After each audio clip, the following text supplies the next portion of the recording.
ஆண்டவராகிய இயேசு கிறிஸ்து நாமத்தினாலே இந்த காலை வேளையில் உங்கள் மத்தியில் கர்த்தருடைய வார்த்தை பகிர்ந்து கொள்வதில் மிகுந்த சந்தோஷம் அடைகிறேன். மீண்டும் உங்கள் மத்தியில் கடந்த வாரம் கர்த்தருடைய வார்த்தையை கொடுக்க முடியவில்லை.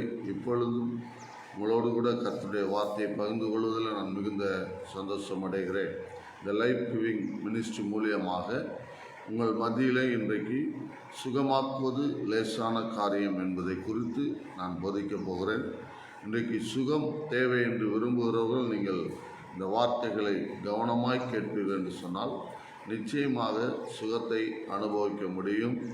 ஏனென்று சொன்னால் சுகமாக்குறவர் ஆண்டவர். வேத வசனம் தெளிவாக சொல்கிறது, நானே உன் பரிகாரியாகிய கர்த்தர். அவர் நம்மளை சுகமாக்குற ஆண்டவர். அது அநேக வார்த்தைகள் வேதாகமத்தில் கொடுக்கப்பட்டிருக்கிறது. அப்போ தேவனுடைய வார்த்தை தெளிவாக சொல்லுகிறது, நானே உன்னை சுகமாக்குற ஆண்டவர். அந்த வார்த்தையினுடைய முழு அர்த்தம் என்னவென்று சொன்னால், நானே உன்னை சுகமாக்குற மருத்துவர்.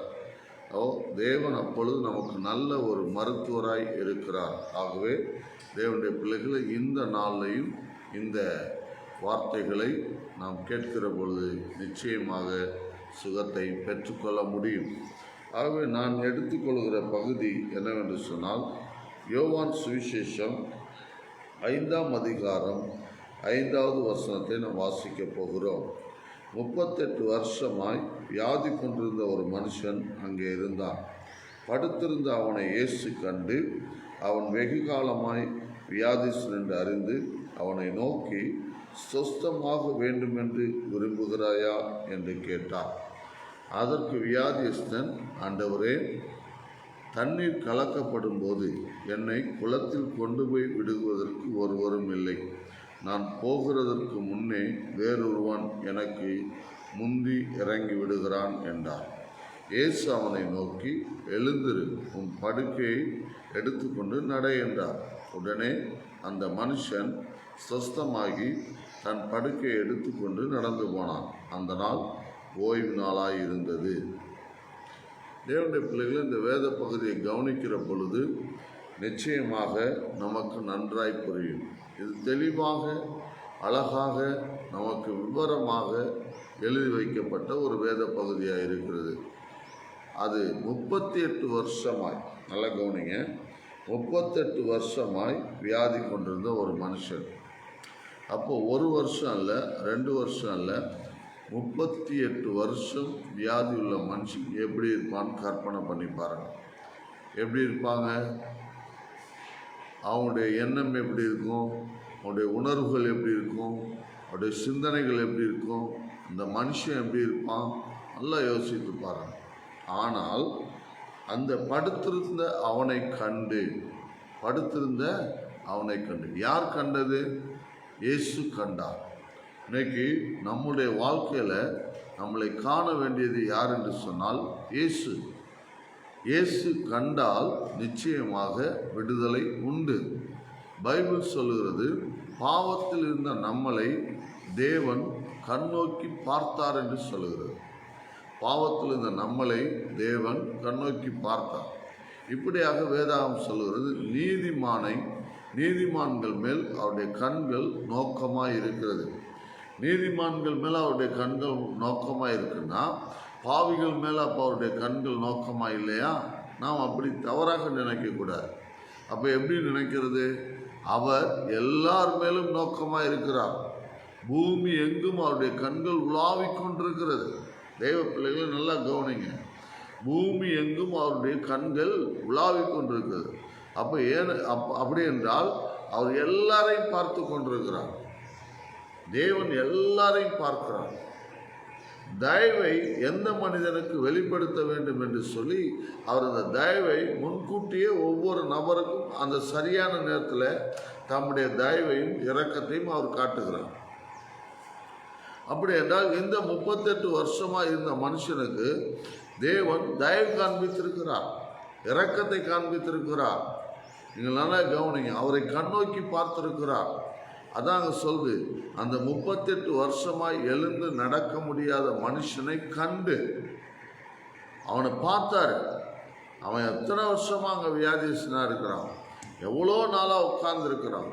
அவர் கண்டு அப்படி என்றால் அவனை பார்த்து என்ன பண்ணார், அவனுக்கு சுகத்தை கொடுக்கிறான். அவன்கிட்ட கேட்குறார் ஒரே ஒரு கொஸ்டின்னு, வெகு காலமாய் வியாதிஸ்தன் என்று, ரொம்ப நாளாக இருக்கிறான். அதிலே மென்ஷன் பண்ணப்பட்டிருக்கு 38 வருஷமா ரொம்ப நாளாக அந்த பலவீனத்தில் இருக்கிறான். ஆனால் அவனுக்குள்ள ஒரு வாஞ்சை இருக்கிறது, எப்படியாவது சுகமாக வேண்டும் என்று சொல்லி. அவனுக்குள்ள ஒரு வாஞ்சை. அவனுக்குள்ள எப்படி சுகமாகலான்னு நினைச்சாரு அப்படின்னா, அங்கே ஒரு குளம் இருக்கிறது, பெதஸ்தா என்கிற ஒரு குளம். அந்த குளத்தில் எப்பயாவது தேவ தூதர்கள் வந்து இறங்கி போவார்கள் என்று சொன்னால், அதில் முதலாவது யார் இறங்குறார்களோ அவர்களுக்கு சுகம் உண்டாகும். ஸோ அப்போ அவனுடைய முயற்சி என்னன்னா, முதலாவது இறங்கணும்னா எப்படியாவது என்ன பண்ணிடணும், நாம் முதலாவது போயிடணும், நாம் முந்தி போய் அந்த குளத்தில் அதில் முயற்சி எடுத்து பார்க்குறான். ஆனால் முடியல. தேவன் இந்த முயற்சிகளை பார்த்து கொண்டிருக்கிறார். தேவ பிள்ளைகளே, நீங்கள் முயற்சி எடுக்கும்போது உங்களால் முடியலன்னா, உங்களால் முடியாத காரியத்தை தேவனால் நடத்தி கொடுக்க முடியும் என்பதை தான் இந்த இடத்துல நான் சொல்ல வருகிறேன். நம்மளால் முடியாத காரியங்கள் நிறைய இருக்கு. ஆனால் முயற்சி, இவன் பாருங்க, வெகு காலமாக இருக்கிறான். அவன் என்ன பண்ணிட்டு இருக்கான், எப்படியாவது அந்த குளத்தில் போய் இறங்கிடணும். எப்படியாவது அவன் இறங்கிட்டானா கண்டிப்பாக என்ன ஆகிடுவான், சுகமாயிடுவான். ஏன்னா இயேசு கேட்கும்போது அங்கே ஒரு பதில் வருது, படுத்திருக்கிற அந்த மனுஷனை கண்டு, நீ சொஸ்தமாக விரும்புகிறாயா, சுகமாக விரும்புகிறாயா? எவ்வளோ அழகாக கேட்குறான் பாருங்க. அப்போ அவன் சொல்கிறான், அவன் என்னை அந்த குளத்திலே கொண்டு போய் இறக்கி விடுவதற்கு ஆட்கள் இல்லை. அப்போ அவன் சுகமாவதற்கு கொண்டு போய் விடுறதுக்கு ஆள் இல்லை. அப்போ அவனுக்கு ஒரு உதவி தேவை, அவனுக்கு ஒரு உதவியாளர் தேவை.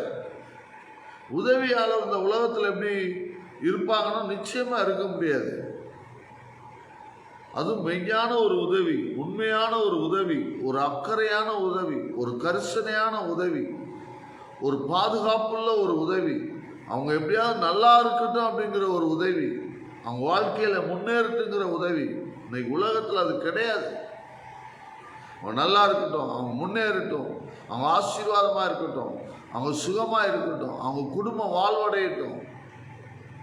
அப்போ இந்த மனுஷன் பாருங்க, யாராவது என்னை கொண்டு போய் விடுவதற்கு ஆட்கள் இல்லையே.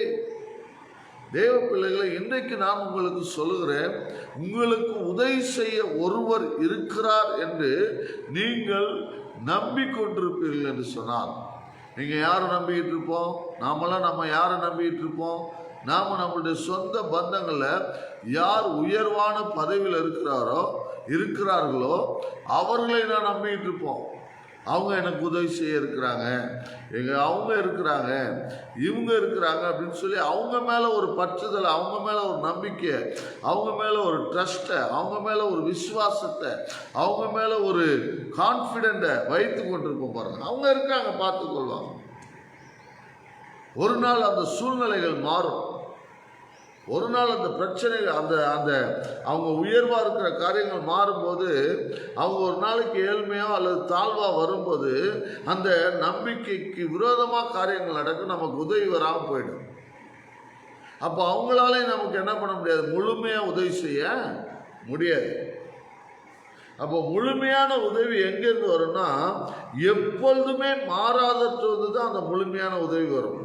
மாறவே மாட்டார், அவற்றை குறையவே குறையாது. பாருங்க, உதாரணமாக நான் இப்படி சொல்கிறேன், ஒரு ஊற்று இருக்குதுன்னு சொன்னால் அந்த ஊற்றில் தண்ணியை இறக்க இறக்க அது ஊறிக்கிட்டே இருக்கும். பாருங்க, யாருக்குமே அந்த ஊற்றுக்கு அடியில் எவ்வளோ தண்ணி இருக்குன்னு யாருக்கும் தெரியாது. ஆனால் அந்த ஊற்று என்ன பண்ணிகிட்டு இருக்கோம், ஊறிக்கிட்டே இருக்கும்.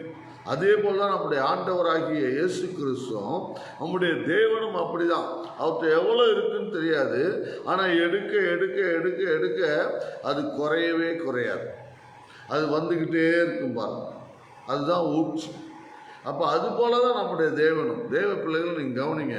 அப்போ அவர்கிட்ட ஏராளமாக இருக்குது, எவ்வளவு எடுத்தாலும் குறையாது. அதுக்கு தான் அவர் பேர் பைபிளில் சொல்லப்பட்டிருக்கு எல் ஷடாய், சர்வ வல்லமுள்ள தேவன், போதுமானதற்கும் அதிகமானவர். அவர் கையில் எதுவுமே குறைவானது கிடையாது. தேவ பிள்ளைகளை நீங்கள் கவனிங்க. அப்போ அவர் சொல்கிறாரு, என்னை கொண்டு போய் விடுவதற்கு யாருமே இல்லை, எனக்கு உதவி செய்ய யாருமே இல்லை. அந்த உதவியை யார் செய்ய முடியும்னா நான் சொல்கிறேன், தேவனால் மாத்திரம்தான் செய்ய முடியும். ஏன்னா அவர் மாத்திரம்தான் நமக்கு உண்மையான கரிசனை உள்ளவராய் நம்மளை காண்கிற தெய்வமாய் இருக்கிறார்.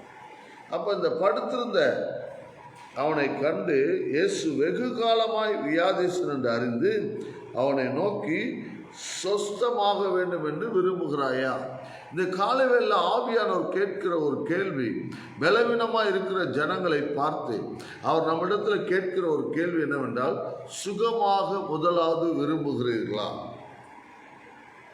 இல்லது சுகமாவதற்கு முயற்சி செய்து கொண்டிருக்கிறீர்களா, அல்லது சுகமாவதற்கு யாராவது உதவி செய்வார் என்று பார்த்து கொண்டிருக்கிறீர்களா? உங்களுக்கு உதவி செய்வர் ஒருத்தர் இருக்கிறார், உங்களுக்கு சுகமாக்குவதற்கு ஒருத்தர் இருக்கிறார், உங்களுக்கு சுகமாக எப்படி சுகமாகலாம் என்று யோசித்துக் கொண்டிருவதற்கு ஒருத்தர் இருக்கிறார். அவருடைய பெயர் தான் இயேசு. இன்னைக்கு அவர் உங்களுக்கு முன்பாக நின்று நீங்கள் சுகமாக விரும்புகிறீர்கள் என்று கேட்டால் நிச்சயமாக நீங்கள் சொல்லுங்கள், எனக்கு உதவி செய்ய யாருமே இல்லை அப்படின்னு நீங்கள் சொல்லும்போது நான் சொல்கிறேன், உதவி செய்ய ஒருவர் இருக்கிறார் என்று அவர் உங்களுக்கு சொல்லுவார். அப்போ அவனை பார்த்து அவர் சொல்கிறாரு, நீ எழுந்து நட. இயேசு அவனை நோக்கி என்ன சொல்கிறாரு, எழுந்து நட. சரி, இப்போ ரொம்ப நாளாக நடக்க முடியாது. நமக்கு ஒரு சந்தேகம் வரும் பாருங்க. நமக்கு என்ன சந்தேகம் வரும்? இவ்வளோ நாளாக வியாதிஸ்தனாக இருக்கான், இவ்வளோ பெரிய வியாதி உள்ள மனுஷனை எப்படி உடனே ஒரே ஒரு அற்புதத்தில் லேசாக சுகமாக்க முடியுமானா இந்த உலகத்தில் அது முடியாது. டாக்டருங்களாலையும் முடியாது, பணத்தினாலையும் முடியாது, நம்மளாலையும் முடியாது, எந்த ஒரு மனுஷனாலையும் அது முடியாது. ஒரு மாதம் பிரச்சனை இருக்கிறவங்கள சுகமாக்குறது கஷ்டம், ஒரு வருஷம் இருக்கிறவங்கள அது கஷ்டம். இதுவே 38 வருஷமாக எழுந்து நடக்க முடியாத ஒரு பிரச்சனை. அப்போ அது எதுக்கு சம்மந்தப்பட்டது? நரம்புகளுக்கு, எலும்புகளுக்கு, சதைகளுக்கு, இரத்தங்களுக்கு, எல்லாத்துக்குமே சம்மந்தப்பட்டது. அப்படி என்றால் அதில் என்ன இருக்குது? அதில் எல்லாமே முடங்கி போயிருக்கு. அப்படியே மூளையே வேலை செஞ்சுருக்காது. இப்போ எல்லாமே முடக்கப்பட்டிருக்கிறது. அவன் முடங்கி போயிருக்கிறான், நடக்க முடியாமல் இருக்கிறான். ஆனால் அவனுடைய முயற்சி என்ன பண்ணால், என்னால் எழுந்து நடக்க முடியும், என்னால் போக முடியும், எப்படியாவது நான் போய் ஆகணும், யாராவது உதவி செஞ்சாங்கன்னா நான் போயிடுவேங்கிற ஒரு நிச்சயமான நல்ல ஒரு நம்பிக்கையில் இருக்கிறான், நல்ல எண்ணத்தில் இருக்கிறான், நல்ல ஒரு தைரியமாக இருக்கிறான் பாருங்க.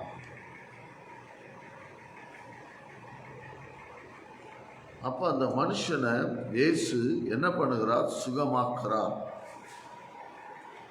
அப்படி சுகமாக்கும்போது நான் சொல்கிறேன், அற்புதமாய் நீங்கள் சுகத்தை அனுபவிக்க முடியும். அப்போ 38 வருஷம் வரும்போது அது ஒரு கடினமான காரியம், அது லெஸ்ஸான காரியம் கிடையாது, அது நம்மளால் முடியாது. அதனால தான் ஆண்டவர் சொல்கிறாரு, பேதுரு கேட்குறாரு, இது யாரால் கூடும்?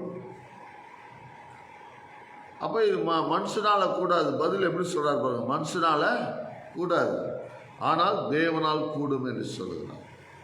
அப்போ மனுஷனால கூடாது, யாரால கூடும்? தேவனால் மாத்திரம்தான் கூடும். அப்போ தேவனால் என்னவெல்லாம் கூடும்?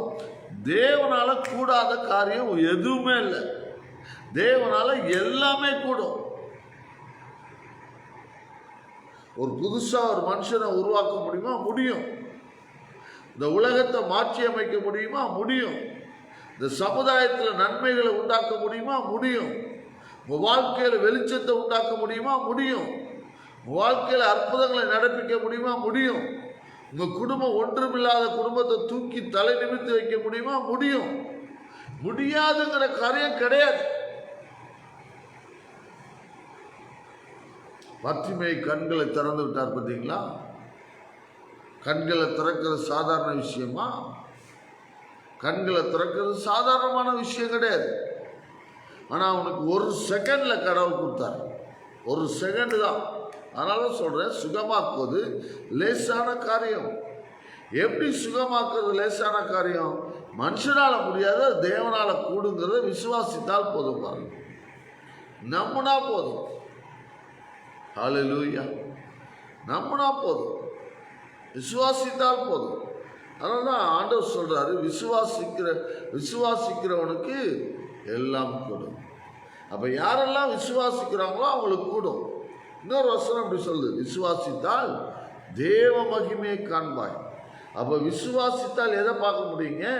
தேவ மகிமை. அப்ப யாரை விசுவாசிக்கணும்? எப்படி விசுவாசிக்கணும்? அவர் விசுவாசிக்கிறதுக்கு தகுதியானவரா? அவரை விசுவாசிக்கும் போது என்ன நடக்கும்? நான் சொல்றேன், நீங்கள் அவரை விசுவாசிப்பீர்கள் என்று சொன்னால் தேவ மகிமையை அனுபவிக்க முடியும். அப்ப நீங்க அவரை விசுவாசிங்க. அவர் யார்? ஏன் அவரை விசுவாசிக்கணும்? அவர்தான் சகல வியாதிகளை நீக்கி ரட்சிக்கும்படியாய் வந்தவர். அவர்தான் பாருங்க, நம்முடைய ஆண்டவராகிய இயேசு கிறிஸ்து தான் வியாதிகளை நீக்கி ரட்சிக்கும்படியாய் வந்த தேவகுமாரன். மனுஷனுடைய பிசாசின் கிரியைகளை அழிக்கும்படியாக வெளிப்பட்ட தேவகுமாரன். தேவ பிள்ளைகளே, இன்னைக்கு பிசாசின் கிரியைகளை அழித்து முடித்து பிதாவின் வலது பாசத்தில் உட்கார்ந்திருக்க ஒரே ஒருவர் நம்முடைய ஆண்டவராகிய இயேசு கிறிஸ்து. அப்படி என்றால் இந்த உலகத்தில் எப்படி வியாதிகளை லேசாக சுகமாக்க முடியும்? அதற்கு ஒரு நபர் தேவை, அதற்கு ஒரு ஊழியக்காரர் தேவை, அதுக்கு ஒரு சபை தேவை, அதுக்கு ஒரு விசுவாசி தேவை, அவரை குறித்து அறிந்த பிள்ளைகள் தேவை.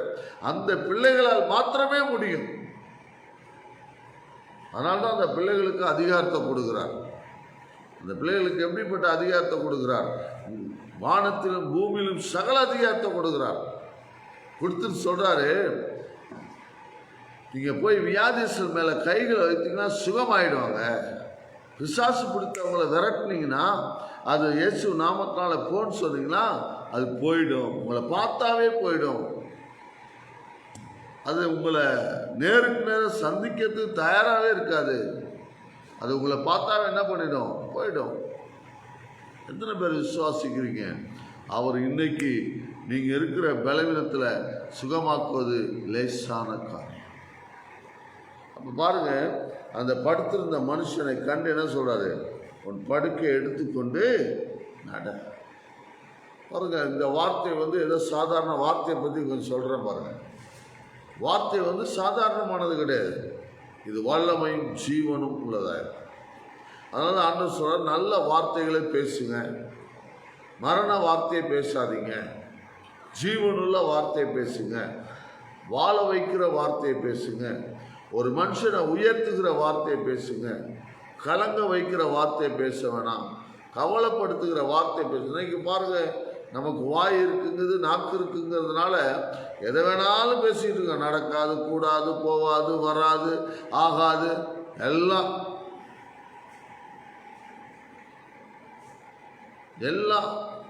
எல்லா வார்த்தைகளையும் பேசுகிறோம்.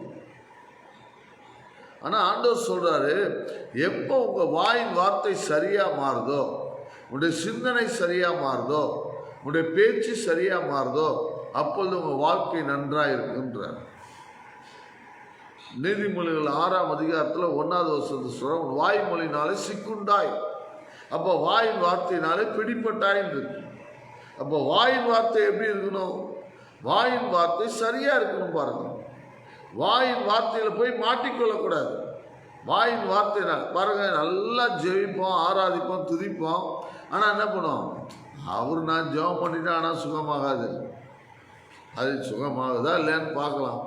சுகமாக்கிட்டாருன்னா நான் நன்றி காணிக்க செலுத்துறேன். என்னமோ அவரு நன்றி காணிக்கைக்காக பார்த்துக்கிட்டு இருக்கிற மாதிரி இல்லை. அவர் இருதயத்தின் வேண்டுதலை அறிந்திருக்கிறார். உன் விசுவாசத்தை கனம் பண்ணுகிறார். நீங்கள் விசுவாசித்தால் நிச்சயமா லேசாக அற்புதங்கள் நடக்கும், சுகம் உண்டாகும். நல்லா கவனிங்க, சுகம் உண்டாகும். லேசான காரியம். 18 வருஷமா கூனிய அந்த பெண்மணியை லேசா சுகமாக்கினார். கண் சுண்டுகிற நேரத்தில் 12 வருஷமா பெரும்பாடுள்ள ஸ்திரீ கண் சுண்டுகிற நேரத்தில் சுகமானாங்க. பர்த்திமை குருடன் கண் சுண்டுகிற நேரத்தில் சுகமானான். அது ரொம்ப லேசு. தேவ பிள்ளைகள், இன்றைக்கு நான் உங்களுக்கு சொல்லுகிற ஒரு காரியம், இந்த நற்செய்தி என்னன்னா, அவர் சுகமாக்குவது லேசான காரியம். அப்போ அந்த லேசான காரியத்துக்காக நாம் எதை அறிந்து கொள்ள வேண்டும்? சத்தியத்தை அறிந்து கொள்ள வேண்டும். சத்தியத்தை அறிந்து கொண்டோம் என்றால் சுகமாக்குவது அல்லது நாம் சுகமாக்குவது மிகவும் லேசான காரியம். சத்தியம்னா என்னங்க? சத்தியம் என்றால் என்ன? நல்லா சொல்லுங்க. சத்தியம்னா என்னன்னா, பைபிள் சொல்லுது, நம்ம ஆண்டவராகிய இயேசு கிறிஸ்து தான் சத்தியம். அதான் அவர் சொல்றாரு, நானே வழியும் சத்தியமும் ஜீவனுமாக இருக்கிறேன். யோவான் 1ஆம் அதிகாரம் 14வது வசனம் சொல்றாரு, வார்த்தையானது மாம்சமாகி கிருபையினாலும் சத்தியத்தினாலும் நிறைந்தவராய் நமக்குள்ளே வாசம் பண்ணினார். அப்ப இயேசு எப்படி வாசம் பண்ணியிருக்கார்? சத்தியமா வாசம் பண்ணியிருக்கிறார். சத்தியமா, சத்தியம்தான் அவர். சத்தியம்னா என்ன அப்படின்னா அவர்தான் சத்தியம். 100% எதுல மாற்றமே கிடையாது. அப்ப சத்தியத்தை அறிவீர்கள், சத்தியம் உங்களை விடுதலையாக்கும். அப்ப யாரை பத்தி அறியணும்? இயேசுவை பத்தி அறியணும். இயேசுவை பத்தி ஏன் அறியணும்? அவர் தான் நம்முடைய ரட்சகர், அவர் தான் நம்முடைய ஆண்டவர், அவர் தான் நம்முடைய பாவத்தை சுமந்து தீர்க்க வந்த தேவகுமார், அவர் தான் நம்முடைய பலவீனங்கள் நோய்களை சுமந்து தீர்த்தவர், அவர் தான் நமக்காக 100% ரத்தத்தை சிந்தி ஜீவனை கொடுத்தவர். அந்த தேவனை விசுவாசித்தால், அந்த தேவனை அறிந்தால் நமக்கு அறிவு உண்டாகும். அந்த அறிவு விடுதலையை கொடுக்கும். இன்னைக்கு இந்த லைஃப் கிவிங் மினிஸ்ட்ரி மூலியமாக தேவனுடைய வார்த்தையை பார்த்து கொண்டிருக்க தேவ பிள்ளைகளே, இன்றைக்கு அடியனாகிய வாயிலிருந்து புறப்படுகிற வார்த்தையை கவனமாய் கேட்டுக்கொண்டிருக்க தேவ பிள்ளைகளே, நீங்கள் சத்தியத்தை அறிவீர்கள் என்று சொன்னால், இயேசுவை அறிவீர்கள் என்று சொன்னால், இயேசு கிறிஸ்து யார் என்று அறிவீர்கள் என்று சொன்னால், சுகமாகுவது லேசான காரியம். பாருங்க, 12 வருஷமா பெரும்பாடுள்ள ஸ்திரீ இயேசுவை குறித்து கேள்விப்பட்டார். அப்படின்னா இயேசுவை பற்றி அறிந்தாள். இயேசுவை பற்றி அறிஞ்சோன்னு தொட்டா சுகமாயிடும் விசுவாசித்தார். அவர் யாரு? வல்லமையான தேவன் அறிந்தார், பயங்கரமானவர்னு அறிந்தார். அப்போ அறிந்த உடனே போய் என்ன பண்றாரு? இவர் எப்படியா தொட்டோம்னா சுகமாயிடும், தொட்டாவது பார்த்துடலாமே. அப்போ தொட்ட உடனே அவள் சுகமடைந்தாள். தேவ பிள்ளைகளே, அப்பொழுதே அந்த சரீரத்தில் வேதனை நீங்கி சுகத்தை உணர்ந்தார்.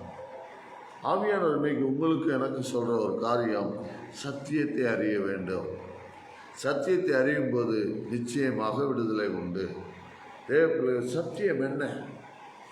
அற்புதமாக ஒரு வசனம் அப்படி சொல்லி பாருங்க.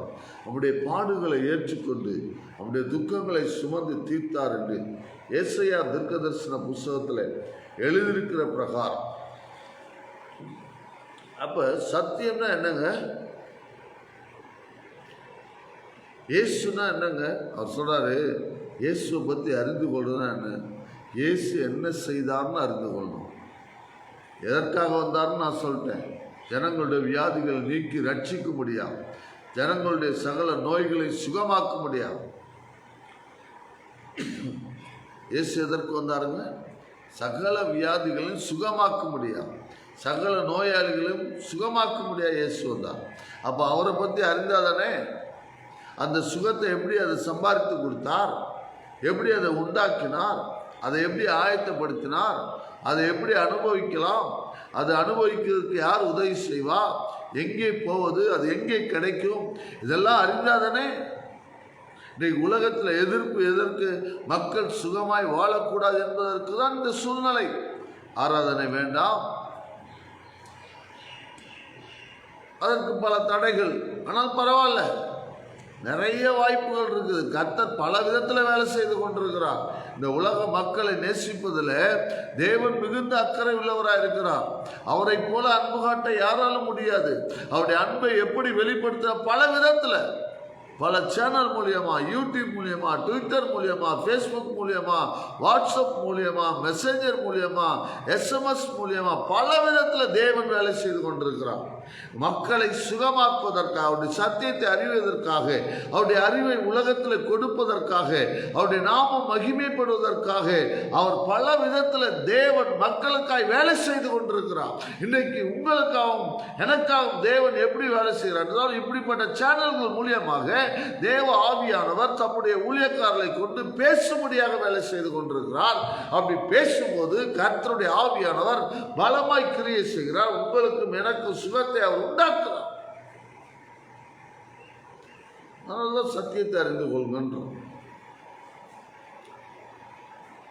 சத்தியத்தை நாம் அறிந்து கொள்ளும் போது சத்தியம் நம்மளை விடுதலை ஆக்குது. பாருங்க, யோவான் 8:36 அழகா சொல்றாரு. எப்படி சொல்றாரு? ஆகையால் குமாரன் உங்களை விடுதலை ஆக்கினால் மெய்யாகவே விடுதலை ஆவீர்கள். அப்ப யார் நம்மளை விடுதலை ஆக்கணும்? குமாரன் தான் விடுதலை ஆக்கணும். குமாரன் தான் விடுதலை ஆக்கணும். பாருங்க, 12 வருஷமா பெரும்பாடு யார் விடுதலை ஆக்கணும்? பேதுருவா, அல்லது பிலிப்பா, அல்லது அந்திரேயாவா, அல்லது அந்திரேயா யோவானா, இல்லை தோமாவா, யூதாவா? யாருடைய வஸ்திரத்தையும் அவங்க போய் தொல்ல. ஏன்னா அவங்களோட தான் அவங்களும் போயிட்டு இருக்காங்க, இயேசுவோடு தான் போயிட்டு இருக்காங்க, கூடவே தான் இருக்கிறாங்க, ஜெபம் தான் பண்ணிக்கிட்டு இருக்காங்க, அவரும் போதித்து தான் கொண்டிருக்கிறார். அவங்களுடைய ஆடைகளை யாரும் போய் தொடலை. அவரை தவிர வேற யாரையும் போய் தொடலை. அவரை மாத்திரமே தொட்டார்கள். அல்லேலூயா. பாருங்க, கல்யாணத்தில் கூட சீசர்கள் கூடவே தான் இருந்தாங்க. ஆனால் சீசர்கிட்ட போய் யாரும் பிரச்சனை சொல்ல. யார்கிட்ட பிரச்சனை சொன்னாங்க? இயேசுவிடத்தில். அப்போ பிரச்சனை யார்கிட்ட சொல்லணும்? இயேசுவிடத்தில். அப்போ யாரை பற்றி அறிந்து கொள்ளணும்? இயேசுவை பற்றி அறிந்து கொள்ளணும். அப்போ இயேசுவை பற்றி நாம் அறிந்து கொள்ளோம்னா நிச்சயமாக நான் சொல்கிறேன், அறிந்து கொள்கிற அறிவு நம்மளை விடுதலையாக்கும். சரியான அறிவை நீங்கள் அறிந்து கொண்டீங்கன்னா, இன்னைக்கு இருக்கிற அறிவுகள் பல விதங்களில் இருக்குது. இயேசு சுகமாக்குவார், சுகமாக்காமலும் இருப்பார். அவரால் முடியும், அவரால் முடியாமலும் இருக்கும். அவரால் கூடும், அவரால் கூடாமல் இருக்கும். இல்லைங்க, அவரால் எல்லாமே கூடும். அவரை விசுவாசித்தால், அவரை அறிந்தால், அவரை குறித்து தெளிவாக புரிந்தால், அவருடைய சத்தியத்தை அறிந்தால், அவர் என்ன செய்திருக்கிறார், சிலுவையில் எப்படிப்பட்ட காயங்களுக்கு உட்படுத்தப்பட்டார், அந்த காயங்களை ஏற்றுக்கொண்டார், அந்த காயத்தினால் எவ்வளவு வேதனை அனுபவித்தார், அந்த வேதனை எப்படி சகித்தார், இதை நாம் அறிந்து கொண்டோம் என்று சொன்னால் நிச்சயமாக நான் சொல்லுகிறேன், அந்த விடுதலையை அனுபவிக்க முடியும். இந்த விடுதலை என்ன பண்ண முடியும்? அனுபவிக்க முடியும். நான் இன்னைக்கு இந்த சேனல் மூலமா நிறைய பேர் பார்த்துக்கிட்டு இருக்கீங்கன்னு விசுவாசிக்கிறேன். ஆனால் நீங்கள் பார்க்கும்போதே விடுதலை ஆவீர்கள். கல்வாரி சிலுவையில் உங்களுக்காகவும் எனக்காகவும் அவர் காயப்பட்டு, அவர் சரீரத்தில் முழுவதுமாய் அடிக்கப்பட்டு தன் ஜீவனை கொடுத்தார். அதை நீங்கள் அறிந்து கொள்ளும் போது நான் சொல்லுகிறேன், நிச்சயமாக சுகம் உங்களுக்கும் எனக்கும் சொந்தம். இப்போ பாருங்க, இயேசு அவனை சுகமாக்கணும்னு அவன் என்ன பண்ணுறான்? 38 வருஷமா இருக்கிற மனுஷன் எழுந்து நடந்து அவன் என்ன பண்ணான்? படுக்கையை எடுத்து கொண்டு போனான். இனி இந்த படுக்கை எனக்கு தேவையில்லை, இனி இப்படிப்பட்ட காரியம் என்ன பண்ண வேண்டியதில்லை, இருக்கவே இல்லை. எப்பயாவது தூதன் வந்து கலக்குவான்னு இவ்வளோ நாளாக ஏக்கமாக உட்கார்ந்துருக்க மனுஷன் இன்னைக்கு ஒரு செகண்டில் சுகமாகி போகிறான்னா அது லேசான காரியம் இல்லையா? அவர் ஆண்டவருங்க, அதனால லேசாக சுகமாக்கிட்டாரு. உங்களால் முடியுமா அப்படின்னா, தெய்வ பிள்ளைகளை நான் இன்னைக்கு பரிசுத்த ஆவியினால் நிரம்பி சொல்லுகிறேன், உங்களால் என்னாலே முடியும். ஏன்னா எனக்கு அதிகாரம் கொடுத்துருக்கிறாரு, ஏன்னா எனக்கு வல்லமை கொடுத்துருக்காரு. வானத்திலும் பூமியிலும் சகல அதிகாரம் கொடுக்கப்பட்டிருக்கின்றாரு. வியாதியர் மேல அதிகாரம் கொடுக்கப்பட்டிருக்கின்றாரு. வியாதிகளை நீக்கக்கூடிய அபிஷேகத்தை கொடுத்திருக்கின்றாரு.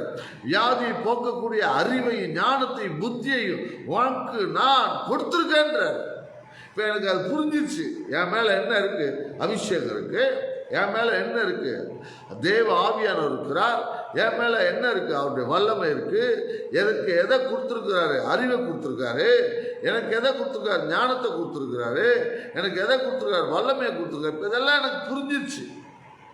புரிஞ்சதுனால தான் நான் என்ன பண்றேன்? வியாதிசு மேல கையை வைக்கிறேன், சுகமாகணும் கட்டளை இடுகிறேன், சுகமாகுது. ஒரு செகண்ட்ல லேசா நடக்குது. அப்படி சுகமாகனா யாரும் லட்சக்கணக்காக பணம் யாரும் கொடுக்கறது இல்லை. ஆனால் டாக்டர் சொன்னாருன்னா இன்னைக்கு கொண்டு போய் கொடுக்க எல்லாம் ரெடியாக இருக்கிறாங்க. சுகமாகலையே, விடுதலையாகலையே, அற்புதம் நடக்கலையே, மிராக்கிள்ஸ் நடக்கலையே. ஆனால் தேவன் சொல்றாரு எல்லா அற்புதங்களும் அடையாளங்களும் தேவனுடைய வார்த்தையினால நடக்கின்றார். அவருடைய வார்த்தை அவ்வளவு வல்லமையானது. அவருடைய வார்த்தை உயிர்ப்பிக்கக்கூடியது. அவருடைய வார்த்தை ஜீவன் உள்ளது. அவருடைய வார்த்தை வாழ வைக்கும் மனுஷனை. நடக்க முடியாத மனுஷனை நடக்க வைக்கும்.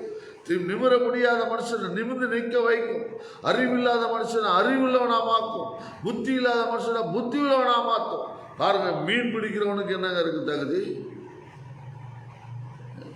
மீன் பிடித்து கொண்டிருந்த சீசர்களுக்கு என்ன தகுதி இருக்கு? ஆனால் அவங்கள உலகத்திலே முதல் அப்போஸ்தலராய் மாற்றினார். முதல் அப்போஸ்தலர் தலை திருச்சபையா மாத்தினார். பாருங்க, ஆதி திருச்சபை தலைவரா மாத்தினார். எலும்பி நின்று பிரசவம் பண்ணுறான். 3000 பேர் ரட்சிக்கப்படுறாங்க. 3000 பேர். அடுத்த பிரசங்கம் 5000 பேர். அதுக்கு அடுத்த பிரசங்கம் ஏகப்பட்ட ஜனங்கள் ரட்சிக்கப்பட்டுட்டே இருக்காங்க, பெருகிட்டே இருக்காங்க. பெருக்கத்தின் வல்லமை வேலை செய்யுது. யாரால? ஒரு சாதாரண மீன் பிடிக்கிறவனால. அப்போ சாதாரண மீன் பிடிக்கிறவனால ஆகும்னா இன்னைக்கு சத்தியத்தை அறிந்திருக்கிற உங்களால என்னாலே நடக்காதா? நான் இன்னைக்கு சொல்றேன், என்னால் நடக்குங்க. உங்களுக்காக நான் ஜெபிக்கும் போது அற்புதம் நடக்கும். உங்களுக்காக நான் பிளஸ் பண்ணும்போது நடக்கும். ஏன்னா எனக்கு வாக்கு கொடுத்தவர் என்னோடு கூட இருக்கிறார். வாக்கு கொடுத்த தேவன் என்னோடு கூட இருக்கிறார். நான் சொல்றேன், எப்படி சுகமாக்க போறாரு? வசனத்தை அனுப்பி அவர்களை குணமாக்கி அழிவுக்கு தப்பிக்கிறார்.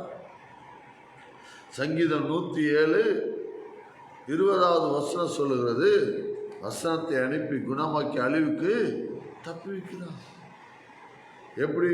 வசனத்தை அனுப்பி, அவருடைய வல்லமையான வார்த்தையை அனுப்பி குணமாக்குற அந்த வார்த்தை அப்படியே போது. பாருங்க, அந்த 38 வருஷமா எழுந்து நடக்க முடியாத மனுஷன் அந்த வார்த்தை அப்படியே போகுது.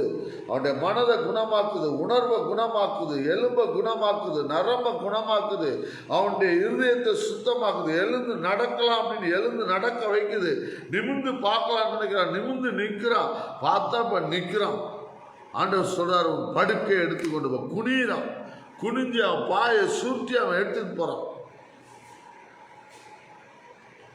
அப்ப இந்த வார்த்தை தான் உள்ள போய் எல்லா பகுதியிலும் வேலை செய்து. பாருங்க, எல்லா பகுதியிலும் ஃபயரா வேலை செய்யுது. எல்லா பகுதியிலும் அற்புதமா வேலை செய்யுது.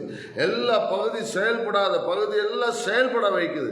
இன்னைக்கு எதெல்லாம் நம்ம வாழ்க்கையில செயல்படலையோ அதெல்லாம் செயல்பட வைக்கிறவர் தான் ஆண்டவர். ஏன்னா நம்மளை படைத்தவர் அவர், நம்மளை உருவாக்கினவர். சும்மா நம்மளை படைக்கல. ஏதோ அந்த பூமியில போய் அவன் சுத்திட்டு வரதுங்கிறதுக்காக ஒரு நோக்கத்தோடு கூட படைத்திருக்கிறான். உங்கள் மூலியமா அநேக மக்கள் வாழும்படியாக தேவன் படைத்திருக்கிறார். ஆயிரக்கணக்கான ஜனங்கள் நன்மை அடைமுடியாய் படைத்திருக்கிறார். ஏதோ பிறந்துட்டோம், ஏதோ வளர்ந்துட்டோம், ஏதோ வீட்டில் இருக்கிறோம், ஏதோ காரியத்தை செய்யறங்கிறதுக்காக எந்த மனுஷனையும் கர்த்தர் படைக்கல. எல்லா மனுஷனையும் ஒரு பெரிய நோக்கத்தோடு கூட படைத்திருக்கார். என்ன நோக்கம் தெரியுமா? பலுகி பெருகி பூமியை நிரப்பி கீழ்ப்படுத்தி ஆண்டு கொள்ள முடியாத தேவன் படைத்திருக்கிறார். பழுகணும், பெருகணும், பூமியை நிரப்பணும், அதை கீழ்ப்படுத்தணும், அப்புறம் ஆண்டு கொள்ளணும். பாருங்க, 5 விதமான பிளஸ்ஸிங்கை கர்த்தர் கொடுத்திருக்கிறார். பழுகிற வல்லமை, பெருகிற வல்லமை, பூமியை நிரப்புற வல்லமை, அதை ஆண்டு கொள்ளுகிற வல்லமை. அப்போ மனுஷன் சாதாரணமானவரா? அதனால தான் இன்னைக்கு எல்லாம் நம்ம கீழ்ப்படுதுங்க. மனைவி கீழ்ப்படுகிறாங்க, பிள்ளைங்க கீழ்ப்படுகிறாங்க, மற்றவங்க கீழ்ப்படுகிறாங்க. எல்லாம் இன்னைக்கு சமுதாயத்தில் பாருங்க, ஒருத்தருக்கு ஒருத்தர் கீழ்ப்படுகிறாங்க. எப்படி? கடவுள் கொடுத்துருக்காரு அந்த அதிகாரத்தை. ஒரு மனுஷனை கனம் பண்ணணும்னு ஆண்டவர் சொல்லியிருக்காரு. ஒரு மனுஷனை என்ன பண்ணணும்? மரியாதை கொடுக்கணும், அன்பு கூறணும், அவனை நேசிக்கணும். அவனுக்கு உயர்வான இடத்த நம்ம இருதயத்தில் ஒரு மனுஷனை பார்த்து உயர்வான இடத்த கொடுக்க அவன் என்ன அப்படின்னோம்னா என்ன வருது? அவன் நம்மளப்போ நாளைக்கு நமக்கு 10 தடவை இன்னொருத்தர் சொல்லுவான், அவெல்லாம் ஒரு ஆளா அடி. நாம் இன்னொரு மனுஷனை மதிக்க ஆரம்பிச்சோம்னா நம்மளை 10 பேர் மதிக்க ஆரம்பிச்சிடுவாங்க. அப்போ ஆண்டவர் சொல்றார், மனுஷனை மதிக்கும்படியா உண்டாக்கி இருக்கிறேன், கனம் பண்ண முடியா உண்டாக்கி இருக்கிறேன், அதிகாரம் உள்ளவனா உண்டாக்கி இருக்கிறேன், ஆளுகை செய்யும்படியா உண்டாக்கி இருக்கிறேன், வல்லமை உள்ளவனா படைத்திருக்கிறேன். மனுஷனை போல படைக்கப்பட்ட படைப்புல பெஸ்டான படைப்பு எதுவுமே இல்லை. அவர் படைத்திருக்கிற படைப்புல பெஸ்டான படைப்பு எதுவுமே இல்லைங்க. அவரை போல படைத்திருக்காருங்க, அவருடைய சாயல்ல படைத்திருக்காருங்க, அவருடைய ரூபமா படைத்திருக்காருங்க, அவருடைய சுவாசத்தை உடையவரை படைத்திருக்காருங்க. அவர் எப்படி அதிகாரமாய் இந்த உலகத்தில் பேசி சகலத்தை உண்டாக்கினாரோ அதே போல நம்மளை படைத்து அவர் என்ன பண்ணிருக்காரு, அப்படியே உண்டாக்குறாரு இன்னைக்கு. அதனால தான் நான் அதிகாரமா சொல்றேன், இயேசு நாமத்தால சுகம் இந்த பட்டணத்தில் உண்டாகும் நான் சொல்றேன்.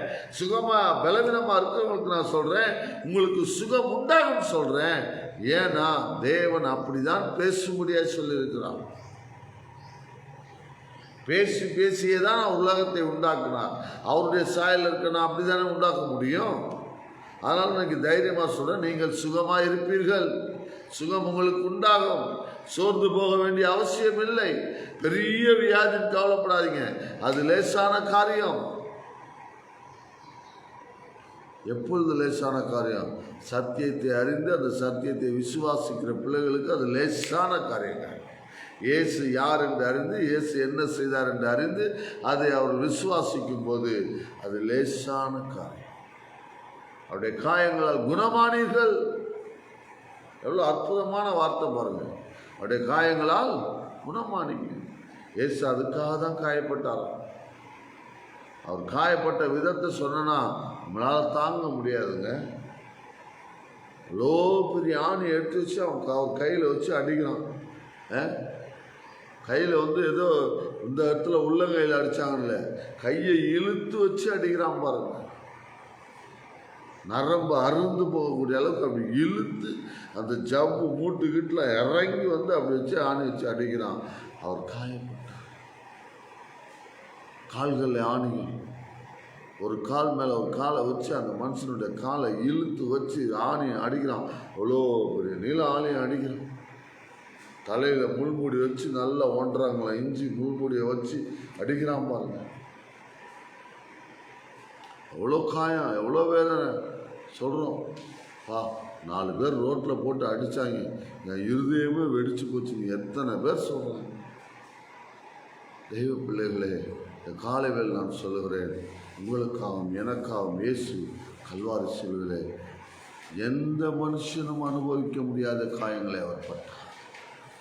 எந்த மனுஷனும் அனுபவிக்க முடியாத தண்டனையை சந்தோஷமாக ஏற்றுக்கொண்டார். யாராலையும் முடியாது, யாராலையும் அதை அனுபவிக்க முடியாது. அதை புரிந்து கொள்றது ரொம்ப கஷ்டம், அதை சகித்து கொள்றது அதை விட கஷ்டம். யோசிச்சு பாருங்களேன், உங்கள் பிள்ளைய 4 அடி நீங்களே அடிச்சிட்டிங்கன்னா பின்னாடி நீங்களே மனக்கு ஐயோ அப்படி அடிச்சிட்டோமே எவ்வளோ வலி இருக்கும் அப்படின்னு நம்மளே மனம் கசந்துக்கும். அப்புறம் போய் சாரி கேட்போம். ஆனால் எந்த தவறுமே செய்யாத மனுஷனை நமக்காக ரட்சிப்பு உண்டாக்க வந்தவரை காயங்களுக்கு உட்படுத்தி அவர் ஜீவனை கொடுக்க வச்சு அவருடைய தலையில் முள்மூடியை வச்சு அடித்து காயங்களுக்கு உட்படுத்தி எல்லாம் பண்ணாங்களே, எப்படி இருந்திருக்கும் யோசிச்சு பாருங்கள். அவர் சொல்கிறாரு, பிதாவாகிய தேவன் என்னை நொறுக்க சித்தமுள்ளவராக என்னை பாடுகளுக்கு உட்படுத்தினார். இது தெரியுமா, இப்படிதான் நடக்க போகுது அப்படின்னு அதை சந்தோஷமாக ஏற்றுக்கொண்டார். அந்த சந்தோஷமாக ஏற்றுக்கொண்டதுனால அவர் மேலே வைத்து அடித்த அடிகள், காயங்கள் எதுவுமே ஒன்றுமே தரல. நீ பாருங்கள், ஒரு சில பேர் ஒரு காரியத்துக்காக டெடிகேட் பண்ணி அதுக்காக வேலை செய்யும்போது அதில் ஏற்படுகிற காயங்கள், பாடுகள், உபத்திரவங்கள்லாம் ஒன்றுமே தெரியாதுங்க. அதெல்லாம் பெருசாகவே தெரியாது. இந்த ஊழியத்தின் பாதையில் கடந்து வருகிற நாட்களில் இன்னைக்கு உட்காந்து உங்களுக்கு முன்னாடி கர்த்தருடைய வார்த்தையை போதிக்கிற நாட்களில் எத்தனையோ சூழல்களை கடந்து வந்திருக்கிறோம், எத்தனையோ காயங்களை பட்டு வந்திருக்கிறோம், எத்தனையோ அடிகளை வாங்கி வந்திருக்கிறோம், எத்தனையோ பிரச்சனைகளை சகித்திருக்கிறோம், எத்தனை அவமானங்களை சகித்திருக்கிறோம்.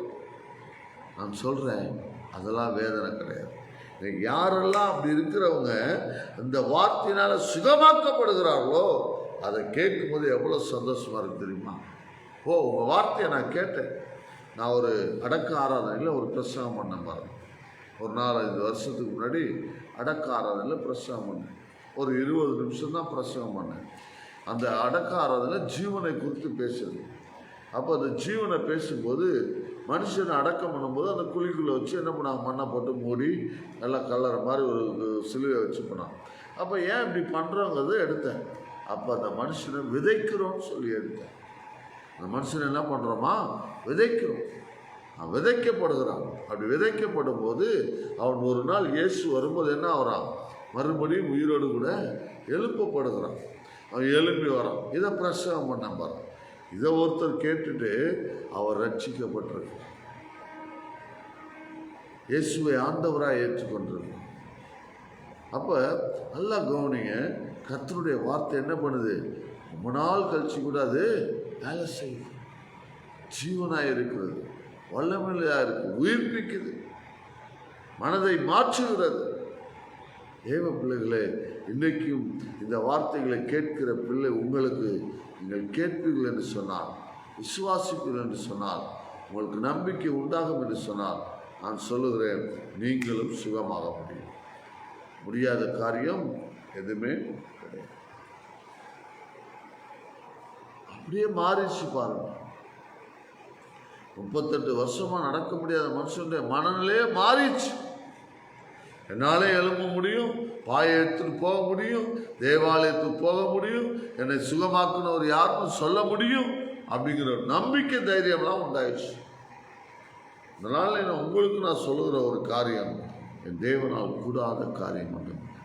நீ கலங்கி போய் சோதனையோடு இருப்பீங்கன்னா, அல்லது பிரச்சனையோடு இருப்பீங்கன்னா, போராடிட்டு இருப்பீங்கன்னா, இந்த வியாதி நீங்க கூடுமான ஜெபம் பண்ணி கொண்டிருப்பீங்கன்னா, அது லேசான காரியம். அது ரொம்ப லேசான காரியங்க. அவரால் மாத்திரம்தான் பண்ண முடியும். தேவ பிள்ளைகளே, கவலைப்படாதீர்கள், சோர்ந்து போயிடாதீங்க. உங்களை சுகமாக்குற ஒருத்தர் இருக்கிறார். அவர் பேர் இயேசு. அவரை விசுவாசிங்க.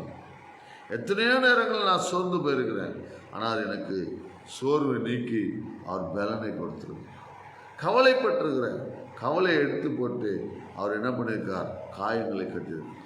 பட்ட பாடுகள்லாம் நிறைய நினச்சி பார்த்துருக்கேன். இவ்வளோ பாடுபட்டிருக்கோமே, ஆனால் இயேசு பட்ட பாடம் நினைக்கும் போது எல்லாம் ஒன்றும் இல்லாமல் போயிடுச்சு. ஒன்றே ஒன்று என்னன்னா, யாராவது ஒரு மனுஷன் ரட்சிக்கப்பட மாட்டான். யாராவது ஒரு மனுஷன் பாவத்திலேருந்து அவன் பரிசுத்தமான வாழ்க்கைக்கு வரமாட்டானா? யாராவது ஒரு மனுஷன் ஏழ்மை நிலையிலேருந்து ஐஸ்வர்யமான நிலைக்கு வரமாட்டானா? யாராவது ஒரு மனுஷன் கைவிடப்பட்டு அவன் தேவனால் தூக்கி எடுக்கப்பட்டானா? இதுதான் விரும்புகிறார் ஆண்டவர். இந்த விருப்பம் தான் பிதாவின் விருப்பம், அந்த விருப்பம் தான் சபையின் விருப்பம், அந்த விருப்பம் தான் ஊழியக்காரனுடைய விருப்பம். அப்படிப்பட்ட விருப்பத்தோடு ஊழியம் செய்கிற ஒவ்வொரு பிள்ளைகளுடைய வார்த்தை வல்லமையான இயேசு அப்படிப்பட்ட ஊழியத்தை செய்தான். இந்த பூமியில வந்து எல்லாத்தையும் சம்பாதித்து போயிடலான்ட்டு வரல. எல்லாத்தையும் சம்பாதிச்சிடலாம், எல்லாத்தையும் ஒன்று எடுத்து போறது இல்லைங்க.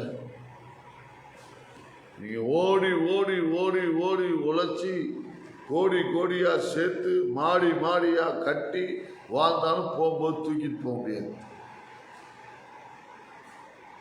எல்லாம் தேவைதான். கோடி தேவைதான், மாடி தேவைதான், வீடு தேவைதான், வாழ்றதுக்கு தான்.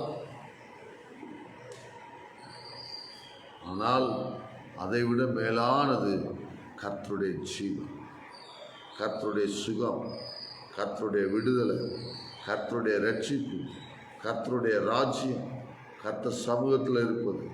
தேவ பிள்ளைகளே, அவர் உங்களை அவருடைய ராஜ்யத்தில் இருக்கும்படியாக விரும்புகிறார்.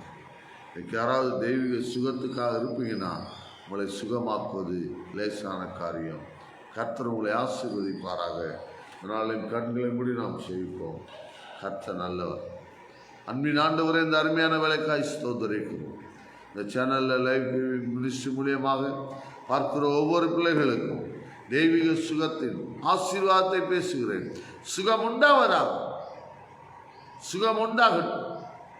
பட்டணங்கள் தோறும் தெய்வீக சுகம் பறக்கட்டும், பரவட்டும் இயேசு நாமத்தினால். இந்த சேனல் மூலமாய் பார்க்கிற எல்லா வியூவர்ஸுக்கும் ஆசீர்வதிக்கிறோம். அவர்கள் சுகமாகட்டும், சுகமாகட்டும். பரிசுத்த ஆவியானவர் ஊழியம் செய்கிறார். பரிசுத்த ஆவியானவர் வெளிப்படுத்துகிறார். பரிசுத்த ஆவியானவர் வல்லமையை கிரியை செய்கிறார். குடும்பங்கள் கட்டப்படட்டும், நிம்மதி உண்டாகட்டும், சமாதானம் அடையட்டும் இயேசுவின் நாமத்தினால. ஹல்லேலூயா. ஓ thank you Holy Spirit. நன்றி ஆண்டவர். உடைய கரத்தில் ஒப்பு கொடுக்கும். நீர் பொறுப்படுத்திக் கொள்கிறார். இயேசு நாமத்தில் செபிக்கிறோம் நல்ல பிதாவே. Amen, amen. God bless you. கர்த்தர் உங்களை சுகமாக்கி இருக்கிறார். சுகமாக்குவது லேசான காரியம். சத்தியத்தை அறிந்து கொள்ளுங்கள், சத்தியம் உங்களை சுகமாக்கும். மீண்டும் அடுத்த வாரம் இதே நேரம் வெள்ளிக்கிழமை சந்திப்போம். கர்த்தர் உங்களை ஆசீர்வதிப்பாராக. God bless you.